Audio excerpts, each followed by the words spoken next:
Hey, how's everyone doing? So this week we're tasked with explaining how and why the OPT model works and why it's superior. So in order to do that, I'm going to share a story. It's a Greek story. Milo of Cretan, who was a Greek wrestler, who carried a small calf until it was a full-grown bull. And you're going to say, how does this parallel? This doesn't make any sense. Well, hold on. When thinking of Milo, you can put him into all three sections of the OPT model. Overall, his story is one of progressive overload, being a child, being able to pick up the calf, put it on his shoulders, and walk, and as he got to a man, picking up the full-grown bull, putting it on his shoulders, and being able to walk. So when you look at this, you're going to say, how? So when you think of the phases in the OPT model, let's start with the very first bottom foundational level. It's called stabilization. So just as it says, stabilize. Make sure everything's working all right. Within the stabilization level, there are also assessment tools. These assessment tools will help you pinpoint what troubled areas an athlete may have when they come to you.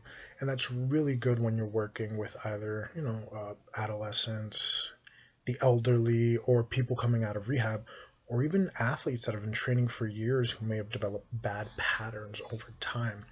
With these assessments, you'll be able to pinpoint certain troubled areas or bad movement patterns.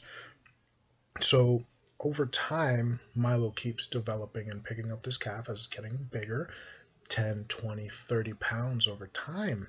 So now we can move into the second level of the OPT model, which is essentially classified as strength.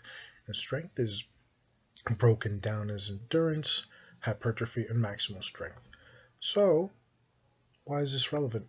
Well, in order to have that calf that is now becoming a bull who was 30 pounds heavier than it was a year ago or a couple of months ago, Milo had to develop strength. And the way he was able to develop that strength was through first stabilizing himself with the lighter weight, and then in increments being able to continue carrying that weight and now developing strength, which is a big thing. And now you also have to realize that within the strength phase, strength is going to be different depending on what you're training for, or depending what the person wants or client wants. You may have someone who's a recreational lifter who says, well, I'm not really looking for much. I just want to lift and look nice. Okay, I got something for you. Or you may meet the power lifter or a strong man. I'm trying to be the strongest man on the planet. Okay, well, after we get through the stabilization phase and go through a basic strength phase, we're going to keep you in maximal strength. Depending on when you have a competition, we'll segue on and off, of course. And for those who may want to be bodybuilders or people who are more inclined to want a bigger appearance, a hypertrophy protocol would be in order. And now this last phase is power.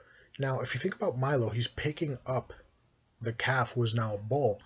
You have to generate a lot of force off of ground just to get that bull off of the ground and up onto your shoulders.